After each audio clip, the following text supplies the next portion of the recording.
So the purpose of my involvement today was just to share some personal observations based on the theme and the conversation that we've been having. In 1999, my wife and I migrated to Australia, and in 2002, we decided to move to the Macedon Ranges.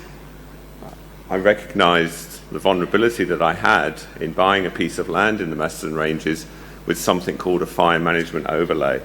It's something that you don't get in England. You don't buy property, you don't have things called fire management overlays.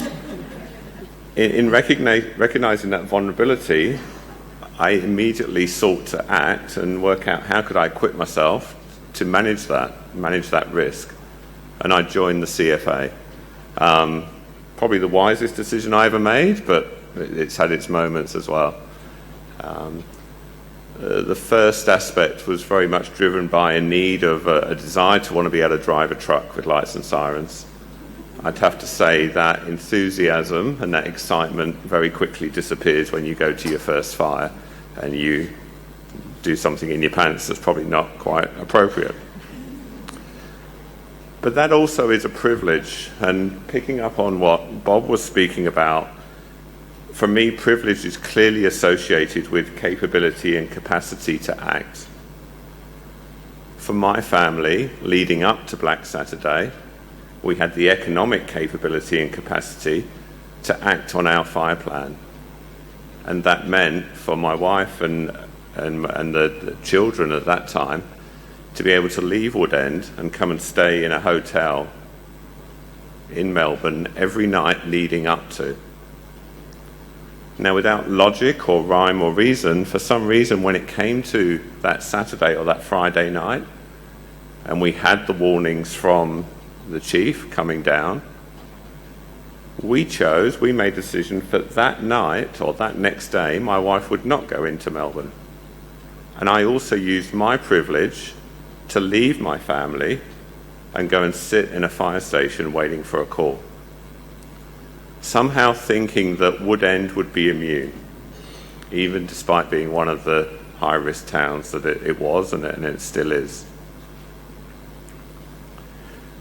I had the privilege of being in Hume Vale at 3 p.m. on that Saturday, and the privilege of being in Kinglake that evening, that night, and through the Sunday as well.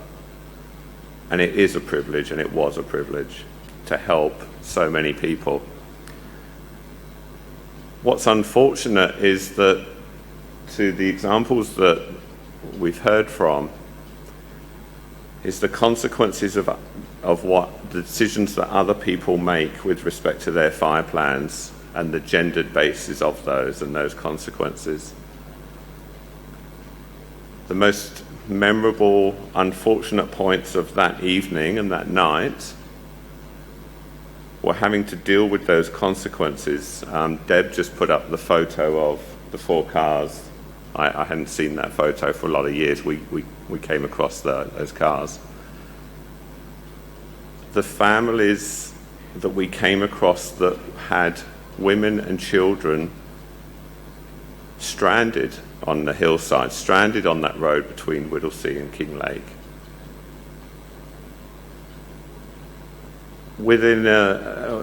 In a space of not knowing what to do because their male partner, wasn't there to guide them.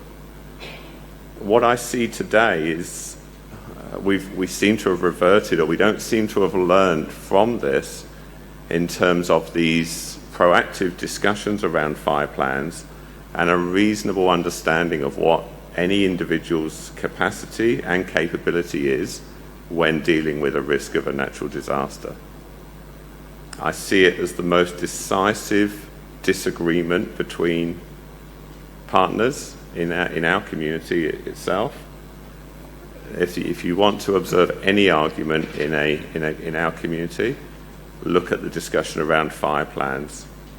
Now, in my experience, leading up to Black Saturday, I would have said personally that I wouldn't have encouraged my wife to stay and defend with having children around, but I thought myself and a couple of mates, I probably could have done a good job. I have no doubts now about staying and defending. I just leave. That's not cowardice. That's just prioritising what's at risk and what's important.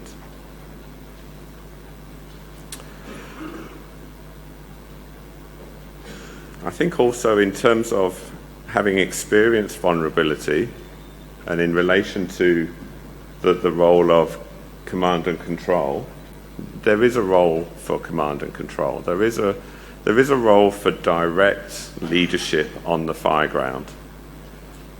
My observations, it's how it's done in an inclusive way. So if we park Black Saturday for one moment, in any other operational involvement on a fire ground is a great way for members of a brigade, members of the community to grow through learning through different experiences. But to do that, you have to give those people that experience. So going into Black Saturday, the brigades in the Maston Ranges would have put their best people forward to go onto that fire ground. That inevitably was the best men for the job. What I've taken away and what we do in our brigade more and more is on every opportunity, having assessed the risk and etc., that we promote opportunities for others to pick up the hose, for others to drive the truck. It's not just about the man with the most experience, the man with the greatest years in the brigade, the man that's the funniest guy and we all want to be around. It's through inclusion and helping others get that experience, because that experience grows that resilience as we go out to more and more challenging events and fires. From a diversity aspect, any brigade, any emergency service, irrespective of whether you're paid or volunteering, you are, or you should be, a reflection of the community in which you serve. The more emergency services can become that, rather than just being male-dominated, the better we will be to the community and the better we'll be as a professional organisation as well. And lastly, in terms of humour, the ability to express yourself, the ability to share where you're at. After Black Saturday, and as the research has found, females are very good at talking, men not so, and that has led to a lot of ongoing issues in community of men not expressing their fears, their concerns. Is it right that we should talk about it? Is it right that we should cry? Well, we do cry, men do cry.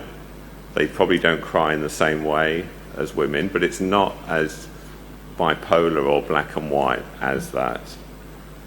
And the ability through the work that's been done post-Black Saturday, through the GAD-Pod and other initiatives, to raise awareness for the challenges faced by men and women and how they differ is very important, and I strongly encourage organisations that haven't participated or engaged in that space to speak to people from the GAD-Pod and see how you can become part of that conversation within our communities. Thank you. Thank you, Andrew. And thank you to all of our panellists.